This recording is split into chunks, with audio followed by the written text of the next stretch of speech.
it's Heather with Heyday Sews. Welcome to the channel, brand new channel.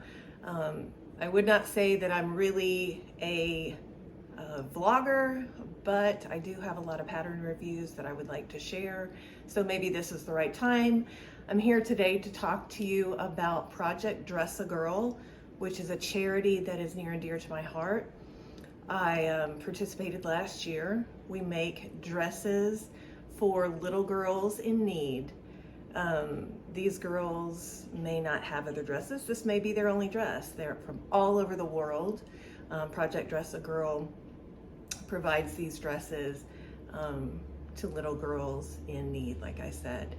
I'm hoping my executive producer can make chapters at the bottom because I don't want to miss anything. So we'll see if he can get that done for me. First off, the hashtag is Project Dress a Girl.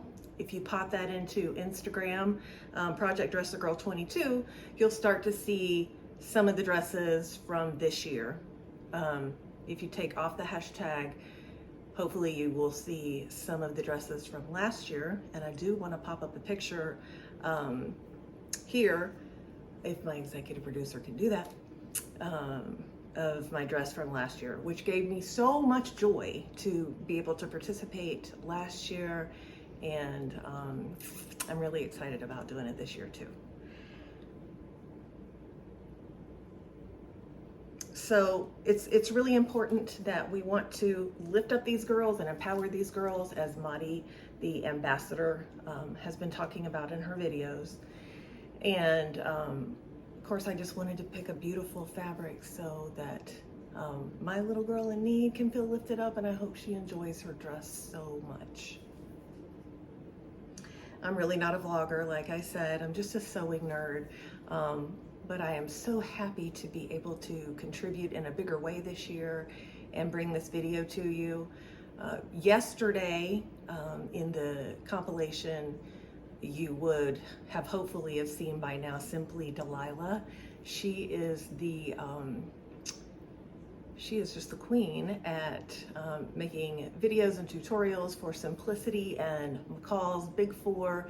I'm new to her channel, but I just love her channel. And tomorrow, following me on the 9th, you will find Alyssa with Thoughtful Creativity. She's an absolute rock star at DIYs, and she will have a dress, a 3-dress pattern, I understand, that she will be releasing tomorrow for Project Dress a Girl, and I cannot wait, because if Alyssa makes it, it's gonna be amazing. So more on that tomorrow. A little bit more about patterns. The pattern I used is called the Allison Dress, put out by Jasmine J. Desiree, who is also So Much Jazz, I believe is where you can find her on Instagram. She has provided for Project Dress a Girl for the month of September, the Allison dress at no cost to you, using the code PDAG22. That will get you a free copy of the PDF, which you will then print and put together if that's the way that you like to get your patterns. I love the PDF version, but you know, you're welcome to go to Joann's or your local fabric store and pick up a paper pattern or tissue pattern, any of the Big Four, McCall's or Simplicity, and pick up your dress pattern that way, whichever you prefer. I love doing the PDFs. So to get the Allison dress, I was really excited about that. The sizes are, the smallest is 18 to 24 months. The largest is 11 to 12. Regardless of whatever pattern you pick, it's real important for Project Dress a Girl dresses to have no buttons or closures. You know, these girls very likely don't have mending supplies, don't have sewing supplies. If a button falls off and that's the closure for the dress, they may be in trouble. They might not be able to get that repaired, and certainly a zipper would be the same way. The only the only kind of acceptable, the only acceptable closure would be in a case like this where I did fabric ties. I did change the pattern on the Allison tint dress, which I'm really big about. I use pattern pieces, but then I end up doing my own thing. However, I did notice, and I want to say this, for the largest size, which is the 11-12, which is the one I chose, and I chose that for a particular reason.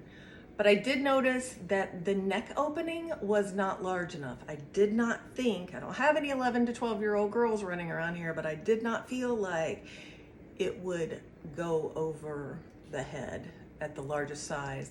So I did draw the neck down just a bit. Here's the pattern piece. I want to say I went down a couple inches. I didn't do it on the pattern, I did it actually on the fabric. But I went down a couple inches from this point because I wanted to be sure that it would pass the head and that you wouldn't need those closures, those button or zippers. And I wanted it to be right. So fabric ties are the only acceptable closure if it's bias tape. Obviously this isn't a purchased bias tape because it's made out of the same pattern as the dress. So those are acceptable if it's the bias tape that's purchased, it's fine, or if it's made out of the fabric of the dress. So that's a little bit about any dress pattern that you would pick. Let's talk a little bit more about the Allison tint dress pattern. There is a full tutorial, which I know that we can link in the description box below. Madi Sews has done a complete tutorial, and hers is by the directions, which I don't follow directions very well. I like to do my own thing. But just a note, in the largest sizes about the neck, I think I would drop it a little bit. And in that case, I did the fabric ties just to make sure that it would be secure. Also, a very interesting feature of this dress is the pin tucks at the top. These, if you can do a dart, you can do a pin tuck. They're just add a great little, very feminine feature to this dress. Hopefully you can see that there. So cute. Other features about the dress. Whoops. These cute ruffle sleeves, so feminine, looks like a flower petal. The ruffle at the bottom, and all Project Dress a Girl dresses should have pockets. They can be inseam pockets. I chose to do patch pockets. I did last year and I loved them. So I did it on this dress instead of doing the inseam pockets. Now, you will have this pattern piece included in the pattern, and it would go right into the inseam.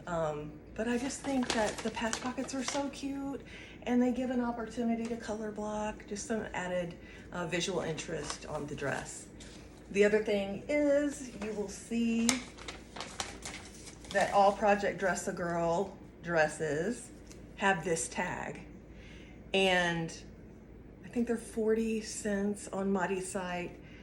She did say in another video, however, she does not want lack of a tag to be the only reason that you would not make one of these dresses.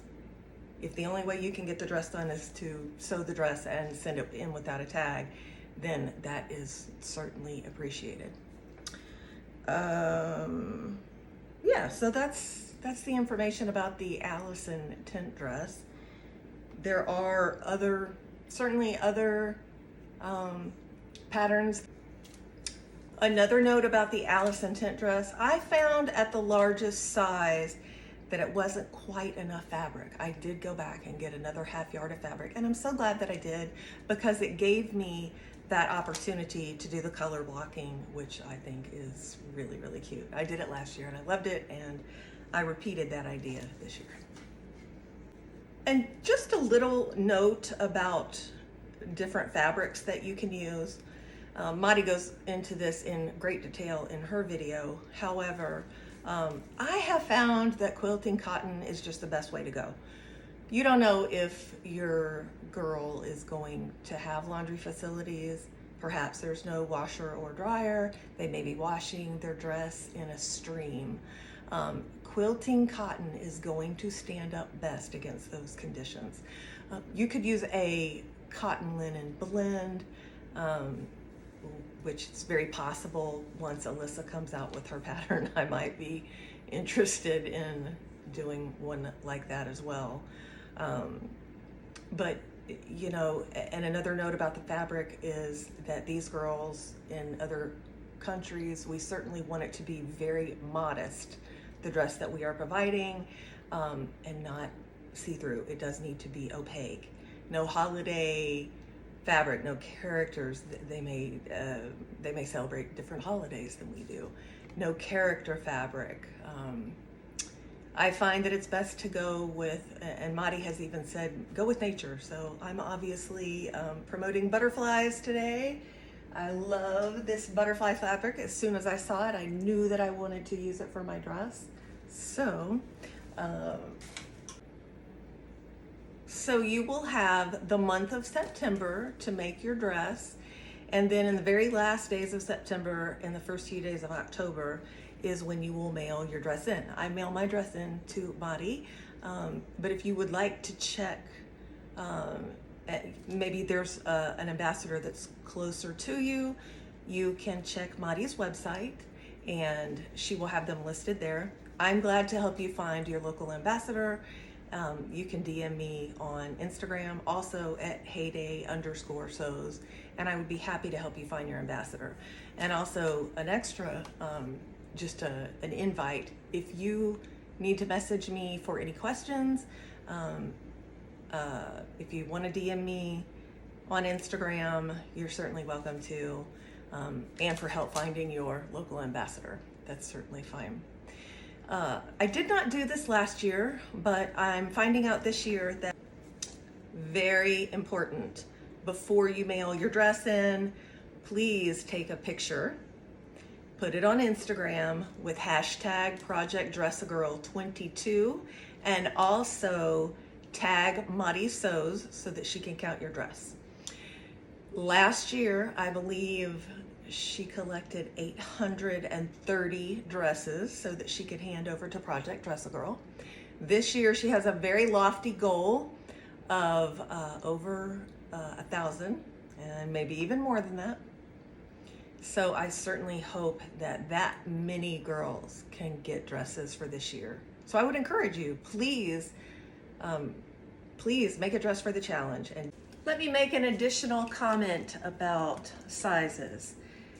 I'm not sure if it was an issue last year. However, for years previous, I was listening to Sam at Frugalissima. You should really check out her channel if you haven't. It's amazing. She mentioned last year, and I assume it's still the case, that there are fewer donations of the larger sizes, which is why I wanted to do the largest size on the Allison tent dress. So that was very important for me to do this year, make the largest size so that the largest, the older girls, the larger sizes will get dresses too. Everybody loves to do the 2Ts and the 3Ts. And I do think that I'm going to have a fabric scrap out of an upcoming dress that I have coming up. So, and it is going to be a cotton lawn, which I think I alluded to in another segment. So I might only have enough to do another small dress out of that one, but the fabric is so beautiful and so feminine. But you know, I would encourage you to do those larger sizes if you can, but don't risk the opportunity of not being able to use your fabric scraps, because you know, if you have just enough to do one of the smaller sizes, then do that. So we will see after Holly gets a new dress here if I have enough for another smaller dress out of the remnant. Hope so. I do hope that you can participate in Project Dress a Girl. These little girls deserve a dress. I just think every little girl in the world deserves a dress. So let's see if we can beat Mari's goal.